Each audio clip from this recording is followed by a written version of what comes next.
Hi friends, welcome back to Kick Off Cook. അപ്പോൾ ഇന്ന് നമ്മൾ വന്നിരിക്കുന്ന നല്ല അടിപൊളി ഒരു ഹെൽത്തി ആയിട്ടുള്ള ബ്രേക്ക്ഫാസ്റ്റ് റെസിപ്പി ആയിട്ടാണ്. ബ്രേക്ക്ഫാസ്റ്റും അതുപോലെ തന്നെ നമുക്ക് ഡിന്നർ റെസിപ്പിയൊക്കെ ആയിട്ട് നമുക്ക് നല്ല അടിപൊളിയാണ്. തീർച്ചയായിട്ടും എല്ലാവരും ട്രൈ ചെയ്ത് നോക്കണം. അതുപോലെ തന്നെ ഷുഗറുള്ള ആൾക്കാർക്കൊക്കെ ഷുഗർ ലോ ആവാൻ നല്ലതുപോലെ ഹെൽപ്പ് ചെയ്യുന്നൊരു റെസിപ്പി കൂടിയാണ്. നമ്മൾ മൈദയോ അതുപോലെ റൈസ് പൗഡറോ ഗോതമ്പോ ഒന്നും ഉപയോഗിച്ചിട്ടില്ല ഇത് റെഡിയാക്കുന്നത്. അപ്പോൾ എങ്ങനെയാണ് ഈ ടേസ്റ്റി ആയിട്ടുള്ള ഹെൽത്തി ആയിട്ടുള്ള റെസിപ്പി റെഡിയാക്കുന്നതെന്ന് നോക്കാം. അപ്പോൾ അതിനായിട്ട് ഞാനിവിടെ എടുത്തിട്ടുള്ളത് ഏകദേശം ഒരു സവോള സ്ലൈസ് ചെയ്തതാണ്. അത് ഞാനൊരു ബൗളിലേക്ക് ചേർത്ത് കൊടുക്കുന്നുണ്ട്. ഇനി നമ്മൾ ഇതിലേക്ക് ചേർത്ത് കൊടുക്കുന്നത് ഒരു ചെറിയ ക്യാരറ്റ് കൂടി സ്ലൈസ് ചെയ്ത് നമുക്കിതിലേക്ക് ചേർത്ത് കൊടുക്കാം. ഇനി നമുക്ക് 2 പച്ചമുളക് ചെറുതായിട്ട് അരിഞ്ഞത് കൂടി നമുക്കിതിലേക്ക് ആഡ് ചെയ്ത് കൊടുക്കാം. പച്ചമുളകും കൂടി ചേർത്തതിന് ശേഷം നമ്മൾ ഇതിലേക്ക് ചേർത്ത് കൊടുക്കുന്നത് ഒരു 1/2 ടീസ്പൂൺ അളവിൽ നല്ല ജീരകവും 1/2 ടീസ്പൂൺ അളവിൽ കരിംജീരകവും കൂടിയാണ് ഇതിലേക്ക് നമ്മൾ ചേർത്ത് കൊടുക്കുന്നത്.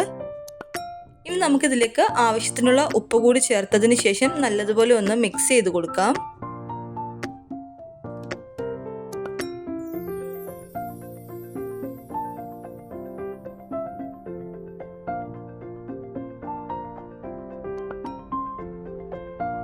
നല്ലതുപോലെ മിക്സ് ചെയ്തതിന് ശേഷം നമുക്കിതിലേക്ക് ഒരു മുട്ട കൂടി പൊട്ടിച്ച് ഒഴിച്ചു കൊടുക്കാം.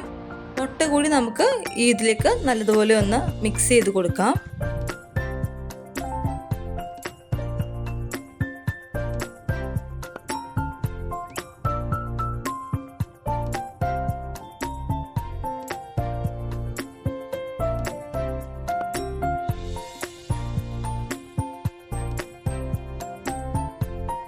മുട്ട കൂടി നല്ലതുപോലെ മിക്സ് ചെയ്തതിന് ശേഷം നമുക്കിതിലേക്ക് 1 കപ്പ് അളവിൽ റാഗിപ്പൊടി കൂടി ചേർത്ത് കൊടുക്കാം.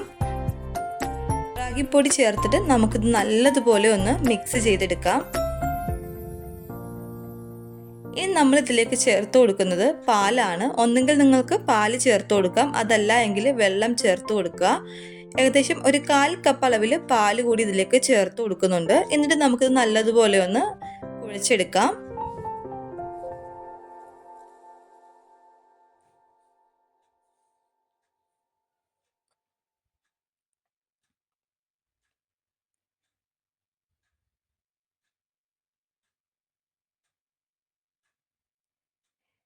അപ്പോൾ ഇത് ഏകദേശം ഈ ഒരു രീതിയിലാണ് നമ്മൾ മാവ് ഒന്ന് കുഴച്ചെടുക്കേണ്ടത്. ഈ ഒരു രീതിയിൽ ആക്കിയതിന് ശേഷം നമുക്കിതൊന്ന് നല്ലതുപോലെ ചുട്ടെടുക്കാം. അപ്പോൾ ഒരു പാൻ അടുപ്പത്ത് വെച്ചതിന് ശേഷം ജസ്റ്റ് ഒന്ന് ഓയിൽ സ്പ്രെഡ് ചെയ്ത് കൊടുക്കുന്നുണ്ട്. വലിയ അളവിൽ നമുക്കിതിലേക്ക് ഓയിൽ ആവശ്യമായിട്ട് വരുന്നില്ല. ഇനി നമുക്കൊരു 2 സ്പൂൺ അളവിൽ ഇതിലേക്ക് വെച്ച് കൊടുത്തിട്ട് നമ്മൾ നേരത്തെ മിക്സ് വെച്ചിരുന്ന മാവ് വെച്ച് കൊടുക്കുക. എന്നിട്ട് നമ്മൾ ജസ്റ്റ് നൈസായിട്ടൊന്ന് പരത്തി കൊടുക്കുക.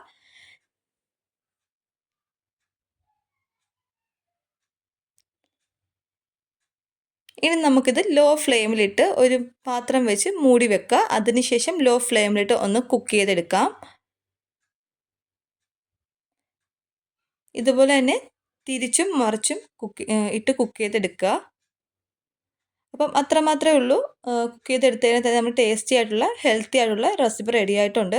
നമുക്ക് എളുപ്പത്തിൽ തന്നെ ഉണ്ടാക്കാൻ പറ്റിയതും അതുപോലെ തന്നെ നമ്മുടെ ശരീരത്തിന് ഏറ്റവും ഗുണം ചെയ്യുന്നതുമായ ഒരു റെസിപ്പിയാണിത്. തീർച്ചയായിട്ടും നിങ്ങൾ എല്ലാവരും ട്രൈ ചെയ്ത് നോക്കുക.